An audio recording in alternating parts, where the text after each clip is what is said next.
Hello, नमस्ते। कैसे हैं आप सभी? आशा है आप सभी अच्छे होंगे। मैं भी ठीक हूँ ईश्वर की कृपा से, और ईश्वर की कृपा आप पर भी बनी रहे और आप सदा खुश आनंदित रहें, यही अरदास प्रार्थना।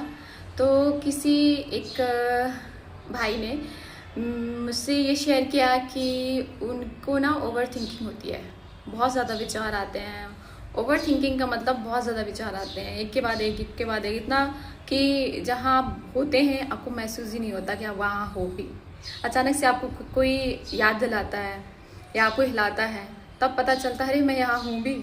क्योंकि जब आप विचार आते हैं, ओवर थिंकिंग होती है, तो विचारों में इंसान डूबता चला जाता है ओवर थिंकिंग की वजह से। और ये ओवर थिंकिंग क्यों हो रही है? पहले नहीं हुआ करती थी, विचार आते थे सिर्फ, लेकिन आजकल ये ओवर थिंकिंग इसलिए एक डिसीज़ बन गई है, एक बीमारी का रूप ले लिया है।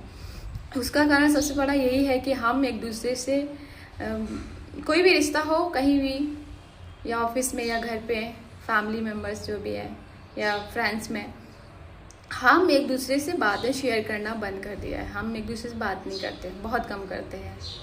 करते भी हैं तो नेगेटिव बात करेंगे और फिर नेगेटिव ओवर थिंकिंग शुरू हो जाएगी।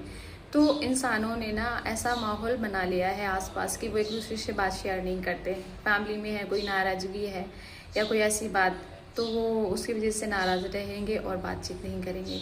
हम अपने सुख दुख अच्छा बुरा कुछ शेयर ही नहीं कर पा रहे हैं, इसलिए इंसान अकेलापन महसूस करता है। कहते हैं ना, आपने सुना होगा, जब भी हम किसी से अपने दिल की बात करते हैं या मान लीजिए जो मन में विचार चल रहे हैं किसी भी प्रकार की, तो आप उनको शेयर करते हैं तो कहते हैं मन हल्का हो गया।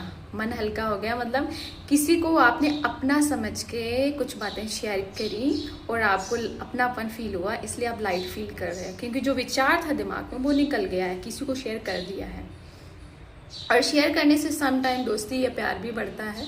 और कुछ बातें होती हैं शेयर करना इम्पोर्टेंट होती हैं, कुछ बातें होती हैं जो शेयर करने की मतलब इम्पोर्टेंट नहीं होती है। तो अगर आपके मन में या फिर आपको लग रहा है कोई है जो आपको सुनता है, तो आप उनसे बात शेयर कर सकते हैं, करें, करना भी चाहिए। अगर नहीं करेंगे तो आपके विचार चलते ही रहेंगे और आप भारी भारी फील करेंगे। और सबसे इम्पोर्टेंट ये है कि अगर आप ईश्वर पर श्रद्धा रखते हैं, एक भक्ति रखते हैं, तो आप उनसे शेयर करिए।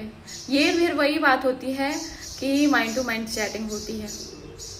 आप अगर किसी की भी चीज़ को ईश्वरीय शक्ति मान कर या किसी भी तरीके से मान रहे हैं, तो आप उनसे बात करेंगे तो आप चैट करेंगे, अच्छा फील होता है। लेकिन इंसान से बात शेयर करता है तो वो प्रत्यक्ष होता है, सामने होता है, इसलिए डायरेक्ट बात होती है। तो अगर कोई नाराज़ है तो नाराज़गी छोड़कर आप उनसे पॉजिटिवली बात करें।